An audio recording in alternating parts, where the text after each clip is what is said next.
महाराष्ट्रातील सर्व शेतकरी व मान्यवर बंधू भगिनींना माझा नमस्कार.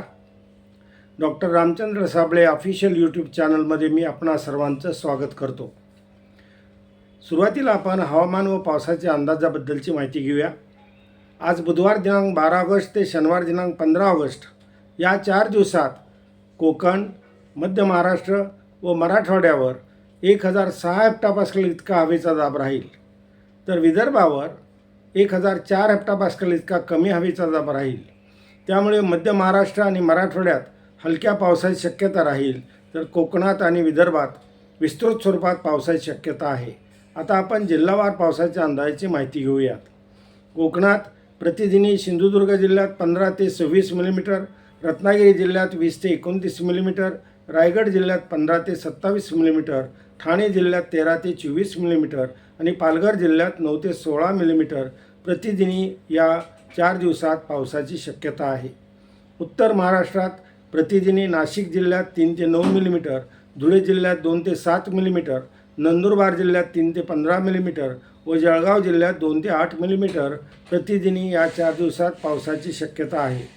मराठवाड्यात प्रतिदिनी धाराशिव जिल्ह्यात 1 ते 2 मिलीमीटर, लातूर जिल्ह्यात 1 ते 3 मिलीमीटर, नांदेड जिल्ह्यात 2 ते 3 मिलीमीटर, बीड जिल्ह्यात 2 ते 3 मिलीमीटर, परभणी जिल्ह्यात 2 मिलीमीटर, हिंगोली जिल्ह्यात 2 ते 3 मिलीमीटर, जालना जिल्ह्यात 2 ते 5 मिलीमीटर व छत्रपती संभाजीनगर जिल्ह्यात 2 ते 7 मिलीमीटर या 4 दिवसात प्रतिदिनी पावसाची शक्यता आहे.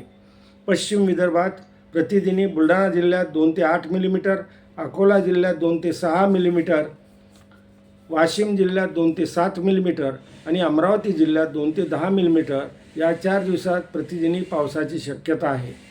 मध्य विदर्भात प्रतिदिनी यवतमाळ जिल्ह्यात 2 ते 12 मिलीमीटर, वर्धा जिल्ह्यात 2 ते 10 मिलीमीटर, नागपूर जिल्ह्यात 3 ते 12 मिलीमीटर या 4 दिवसात प्रतिदिनी पावसाची शक्यता आहे. पूर्व विदर्भात प्रतिदिनी चंद्रपूर जिल्ह्यात 5 ते 7 मिलीमीटर, गडचिरोली जिल्ह्यात 6 ते 12 मिलीमीटर, भंडारा जिल्ह्यात 5 ते 14 मिलीमीटर आणि गोंदिया जिल्ह्यात 7 ते 16 मिलीमीटर प्रतिदिनी पावसाची शक्यता आहे.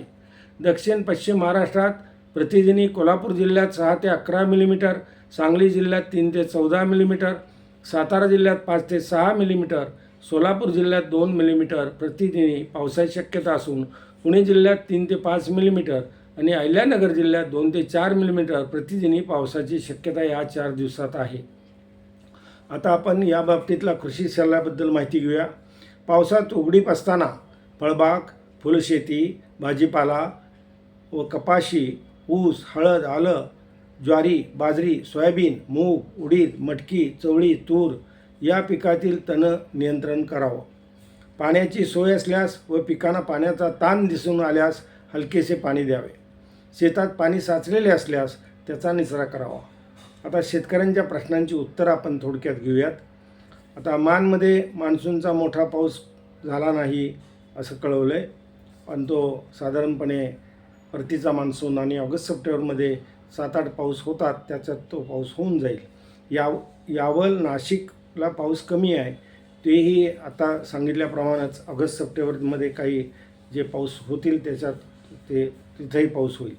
चंद्रपूर जिल्ह्यात पावसाची आवश्यकता आहे, तिथेही आता पावसाचा अंदाज दिलेला आहे. लातूर जिल्ह्यात पाऊस कमी आहे, तिथेही साधारणपणे ऑगस्टच्या अखेरीला आणि सप्टेंबरमध्ये चांगले पाऊस होतील. शेवगाव, पाथर्डी पाऊस फार कमी आहे, इथं देखील ऑगस्टच्या अखेरीला आणि सप्टेंबरमध्ये चांगले पाऊस होतील. परभणीला पुढे पाऊस होईल का? होय. मळसूर जिल्हा, अकोला, घाटजी, यवतमाळ अंदाज सांगावा असं म्हटलं आहे. मी तर प्रत्येक 4 दिवसाला अंदाज देतो आहे, जिल्हावार देतो आहे, त्याच्यातूनच आपण आपलं समजून घेतलं पाहिजे.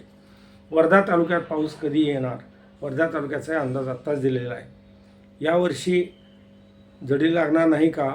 आता यापुढं पाऊस होणारे हे जोराचे पाऊस होतात, झडीसारखे पाऊस जुलै महिन्यात होतात.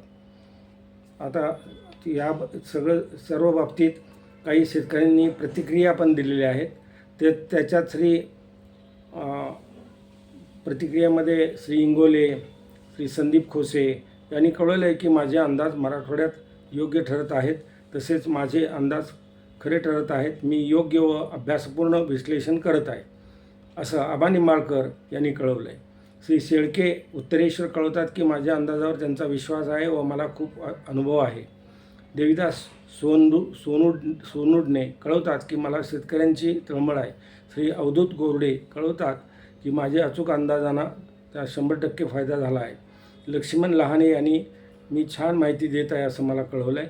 ज्ञानेश्वर आंधळे कळवतात की सर्वजणांनी यावेळेला दुष्काळ पडेल असं सांगितलं होतं, मात्र मी एकट्यानेच पाऊस होणार आहे आणि पाऊस होईल, घाबरून जाऊ नका असं सांगितलं होतं आणि ते खरं ठरलं.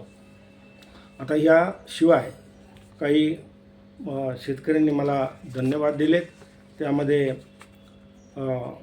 अशोक वरे, सचिन काळे, समाधान साबळे, लक्ष्मण लहाने, संतोष काळे, सोपान हुसे, स्वप्नाथ हुसे, गजेंद्र अंबिकर, सचिन घनवट, सूरज निपाणीकर, मोहन करदाते, भिकाजी दंडाळे, नयन सोनावणे, अवधूत गोरडे, देविदास सोनुने, दीपक मगर, शेळके उत्तरेश्वर, दीपक चापके, पिट्टू खुसपे, उमेश कदम, युवराज पाटील, विश्वास घोरपडे, संदीप खोसे, विनोद इंगोले, नयन सोनावणे, विजय ढाके आणि गणपत सदार या सर्वांनी मला धन्यवाद दिलेत. मी त्या सर्वांना धन्यवाद देतो.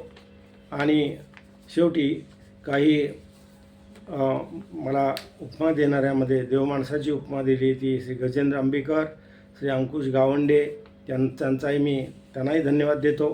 देवदत्त रूप ही उपमा दिली श्री प्रवीण पाटील यांनी. तर शेतकऱ्यांचा कैवारी ही उपमा दिली मला श्री बाबासाहेब थोरे यांनी. या सगळ्यांना मी धन्यवाद देतो, त्यांचे आभार मानतो. आणि मला तब्येतीची काळजी घ्या असं दीपक चापके यांनी कळवलं आहे, तेही बरोबर आहे. त्यांनाही धन्यवाद देतो, त्यांचे आभार मानतो. आणि शेवटी पुन्हा भेटूया याच चॅनलवर रविवारी आणि माहिती घेऊया हवामान आणि पावसाच्या अंदाजाबद्दलची. जय हिंद, जय महाराष्ट्र.